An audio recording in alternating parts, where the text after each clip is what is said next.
Hello guys, welcome to Medicaid.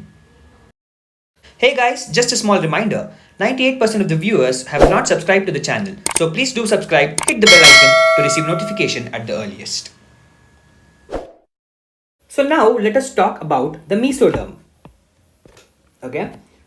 In mesoderm, we already know that there are two types of mesoderm, intraembryonic mesoderm and extraembryonic mesoderm. Extraembryonic mesoderm is nothing but the space between inner cell mass and the cytotrophoblast. The intraembryonic mesoderm is one of the germ layer which is formed from epiblast. So now we'll be talking about intraembryonic mesoderm per se. Intraembryonic mesoderm is again divided into three parts. Okay. The first part is paraxial. The second part is intermediate. The third part is lateral. Okay. So this is paraxial, this is intermediate, and the third part is lateral mesoderm. The paraxial mesoderm gives rise to somites. The intermediate mesoderm gives rise to genitourinary system. Okay. So now let us see what happens with the lateral mesoderm. The lateral mesoderm gets a cavity in it. Okay, a cavity is formed in the lateral mesoderm, okay, which will divide the lateral mesoderm into 3A and 3B. Okay, as always, the outer part, that is 3B, is the parietal layer and 3A is the splanchnopluric layer. Okay, and there remains this undivided part which is known as the septum transversum. Okay, this septum transversum is the undivided part of lateral mesoderm which will give rise to diaphragm, okay, liver and fibrous pericardium.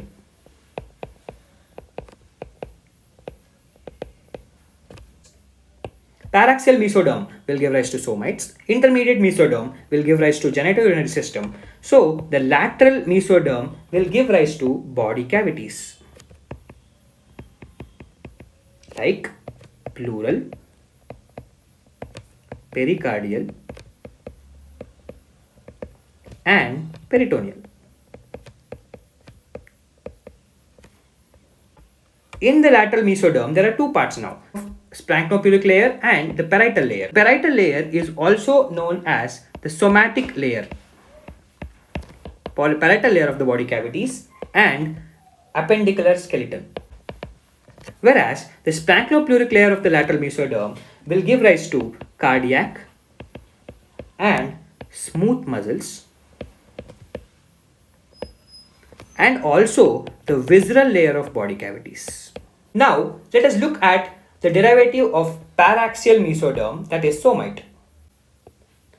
The first pair of somite, which arises in the occipital region, arises on day 20. Then on each day 3 pairs are added.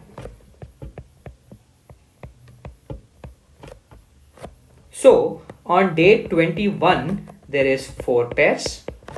Okay, day 22 there are 7 pairs, and on day 35 or the 5th week there are 45 pairs.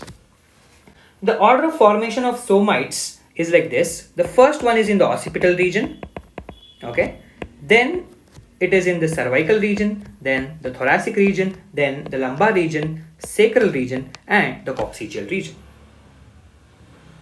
Okay, so some somites disappear, okay, in the occipital and in the coccygeal region. So after 5th week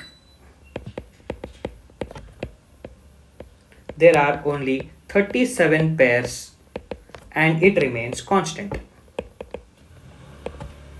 So next we'll look at the parts of a somite. Okay, as we can see, the somite is divided into sclerotome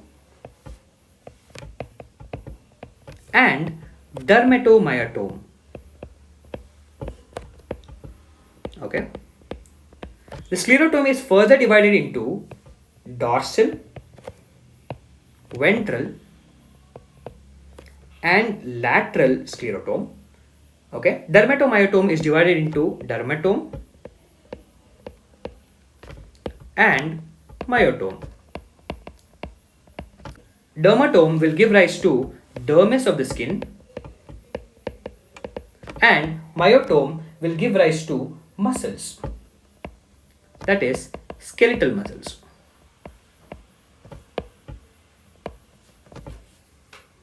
Okay, so now we should see what are formed from lateral, ventral and dorsal sclerotome.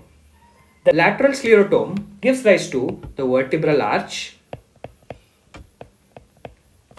Okay, the ventral gives rise to body of vertebra, and the dorsal give rise to the spine of vertebra. Now let us see some applied anatomy. Okay, if there is failure of fusion of ventral sclerotome, it gives rise to the absence of body of vertebra, giving rise to hemivertebra. Okay, if there is failure of fusion of dorsal sclerotome, okay, it gives rise to the absence of spine of vertebra,